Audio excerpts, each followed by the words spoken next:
दोस्तों नमस्कार। असम कभी ब्रह्मदेश का हिस्सा था, यानी वर्तमान बर्मा या म्यांमार का। और यह बात इस ढंग से बताई जा रही है सुप्रीम कोर्ट में, जैसे कि एक बहुत बड़े रहस्य पर से पर्दा उठाया गया है, या ऐसी जानकारी दी जा रही है जो जानकारी पहले कभी नहीं थी। और ये जानकारी कौन दे रहा है? ये जानकारी देश के जाने माने वकील, पहले कांग्रेस सरकार में और कांग्रेस पार्टी में बहुत बड़े पदों पर रहने वाले कपिल सिब्बल, और अभी समाजवादी पार्टी से राज्यसभा के सदस्य हैं। और जब कपिल सिब्बल ये बात बोलते हैं तो उनका कन्विक्शन ऐसा है कि अगर ये बात सच भी नहीं है तो आज से सच हो गई। वो क्लोज 6 पर बोल रहे थे असम संधि के, असम समझौते के, और वहां पर बता रहे थे सुप्रीम कोर्ट में कि कैसे माइग्रेशन इधर से उधर होता है। तो इस संदर्भ में वो डिफेंड कर रहे थे, और ऐसा लगता है कि उनको ये जो जानकारी मिली है उन्होंने कहीं से पढ़ी नहीं है। नई असम के बारे में उनकी जानकारी दुरुस्त है, पुख्ता है, बल्कि आमसू या अन्य ऐसे संगठनों ने जो कि बांग्लादेशियों की हिमायती है, उन्होंने अपनी तरफ से उनको ये जानकारी दी जो उन्होंने कोर्ट में प्रस्तुत की। किंतु सबसे बड़ी खेद की बात है कि इतने बड़े वकील के मुंह से इस प्रकार की जानकारी निकलना न सिर्फ उनके अपने ज्ञान और बुद्धिमत्ता पर प्रश्न चिन्ह लगाता है, बल्कि जिस लॉबी को, जिस इंडिया ब्लॉक को वो प्रतिनिधित्व करते हैं, उस पर भी प्रश्न चिन्ह लगाता है कि किस प्रकार की मानसिकता से वो लोग पीड़ित है, और भारत के राज्यों को और भारत के लोगों को किस प्रकार के नजरिए से वो लोग देखते हैं। अब इस बयान को हम और एक दो बयानों के साथ में रखते हैं। कांग्रेस सरकार जब थी, यूपीए सरकार जब थी, तो यूपीए सरकार ने सुप्रीम कोर्ट में एक हलफनामा दाखिल किया। उस हलफनामे में कहा कि राम सेतु जो है वह काल्पनिक है, उसका कोई अस्तित्व नहीं है, वह एडम्स ब्रिज है। इसी कांग्रेस सरकार ने रामायण के ऊपर में भी प्रश्न चिन्ह उठाया और कहा कि रामायण जो है एक माइथोलॉजिकल ग्रंथ है, राम एक माइथोलॉजिकल कैरेक्टर है।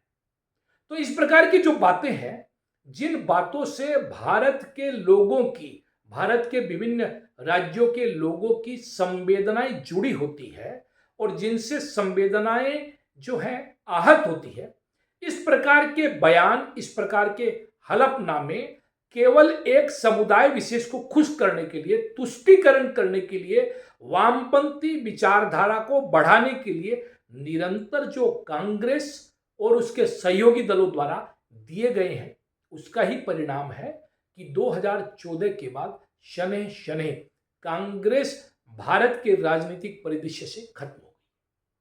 और धीरे धीरे खत्म हो रहे हैं भारत के राजनीतिक परिदृश्य से वो दल भी जो इस राजनीतिक व्यवस्था, इस राजनीतिक सोच के हिमायती है। आज असम के लोगों में गुस्सा है, असम के लोगों में एक क्षोभ है, और वो क्षोभ जायज है कि असम विरोधी जो चक्र है, असम विरोधी जो गुट हैं, और जो लोग असम में घुसपैठ करके घुस चुके हैं, उन घुसपैठियों का हिमायती बनकर, बांग्लादेशियों का हिमायती बनकर एक वकील जब सुप्रीम कोर्ट में झूठ बोलता है, झूठ के पुलिंदे बांधता है, तो निसंदेह असम के लोगों की भावनाएं आहत होगी। इसको लेकर प्रतिवाद हो रहा है। कांग्रेस के नेता देवव्रत सैकिया ने भी प्रतिवाद किया है, भाजपा सड़कों पर उतर गई है, प्रतिवाद कर रही है। का बारे में कोई ज्ञान नहीं है, उनको कुछ बात बोलना नहीं सही है। असम कभी म्यांमार का पार्ट नहीं था।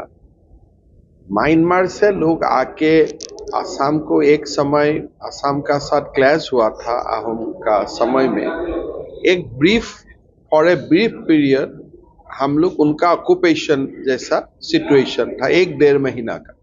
इतना ही असम और म्यांमार का संपर्क है, लेकिन म्यांमार असम का साथ था, ये तो कोई, मुझको आज तक तो ऐसा कोई डेटा मेरा सामने नहीं आया है। असम जातीय परिषद ने प्रतिवाद किया है, और जो भी यहाँ पर सामाजिक या छात्र संगठन है, सभी इस बात की कड़ी भर्त्सना कर रहे हैं, कड़ी निंदा कर रहे हैं। तो ये जो मानसिकता है, इस मानसिकता के कारण जब आप हिंदुओं पर प्रहार करते हैं और राम को काल्पनिक चरित्र बताते हैं, जब आप रामायण को काल्पनिक चरित्र बताते हैं, माइथोलॉजिकल बताते हैं, जबकि नासा अपनी रिपोर्ट में यह कहता है कि जो ब्रिज यहां पर दिखाया जा रहा है और ये जो ब्रिज है जो श्रीलंका को भारत से जोड़ता है, यह ब्रिज पर जो बालू है यह बालू 4000 साल पुरानी है, जबकि इसके नीचे जो पत्थर है वो 7000 साल पुराने हैं। और ऐसा जिक्र रामायण में आया, वाल्मीकि रामायण में भी है और भारत के अन्य ग्रंथों में भी है। और ये जो पत्थर लगाए गए हैं ये मेन मेड स्ट्रक्चर लगता है। तो साइंस, विज्ञान और नासा इस बात को मानता है कि भारत में जो रामायण में उल्लेखित जिस ब्रिज का, जिस राम सेतु का जिक्र है, वह राम सेतु ओरिजिनल है, मेन मेड है, जबकि तत्कालीन कांग्रेस सरकार, यूपीए सरकार उसे काल्पनिक बताने की कोशिश करती है। इसी प्रकार राम मंदिर को रोकने की कोशिश होती है, बाबरी मस्जिद के पक्ष में बयान आते हैं या मुगल आक्रांताओं के बारे में बयान आते हैं, उनको महान बताए जाने की चेष्टा होती है। भारत के इतिहास, सभ्यता और संस्कृति को तोड़ मरोड़ कर प्रस्तुत किए जाने की कोशिश होती है। इसी का कारण है कि धीरे धीरे बोरिया बिस्तर इनका समेट गया। अभी 3 राज्यों के चुनाव में भी यही गति इनकी हुई है। उसके पीछे बहुत हद तक कारण यही है कि 50% तक विधानसभा चुनावों में अगर कहीं कहीं भाजपा का वोट बैंक पहुंच रहा है, तो क्या कारण है कि भाजपा का पहुंच रहा है? मोदी को इन दलों को हराने के लिए शायद बहुत मेहनत करने की जरूरत नहीं है। ये दल अपनी देश विरोधी हरकतों से, जनता की भावनाओं से खिलवाड़ करते हुए खुद अपने पतन का रास्ता जो है वो बनाते जा रहे हैं।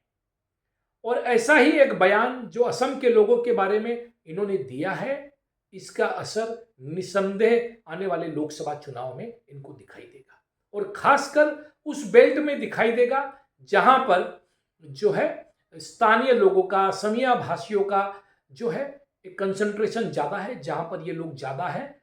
और जिस अपर असम में ये सोचते थे कि हम जीतने की कोशिश करेंगे गोगोई और अहोम को सामने रखकर, शायद वहां पर इसका दुष्प्रभाव पड़ना अवश्यंभावी है। तो अगर इस प्रकार की हरकतों से कांग्रेस और जो ओपोजिशन दल बाज नहीं आते हैं, पुनः भारत और भारत के लोगों की, असम और असम के लोगों की और विभिन्न जो राज्य हैं भारतवर्ष में, उनके लोगों की जो भावनाएं हैं, जो सेंसिटिविटी है, जो सेंसिबिलिटीज है, उनका अगर ध्यान में नहीं रखेंगे तो वो दिन दूर नहीं है कि कांग्रेस और ओपोजिशन पार्टी जो है वो भारत के राजनीतिक नक्शे से मिट जाएं या और छोटे होते जाएं। देखते रहिए नॉर्थ ईस्ट तक। यह आपका अपना चैनल है, आपकी आवाज़ है। सब्सक्राइब करना न भूलें। आपका सब्सक्रिप्शन हमारी शक्ति है और आपकी शक्ति से ही हम आपकी आवाज़ हर उस जगह उठाने का प्रयास करते हैं जहां पर आवाज़ उठने से तस्वीर बदलती है, जहां पर आवाज़ सुनी जाती है। नमस्कार, वंदे मातरम, भारत माता की जय, जय आयोग।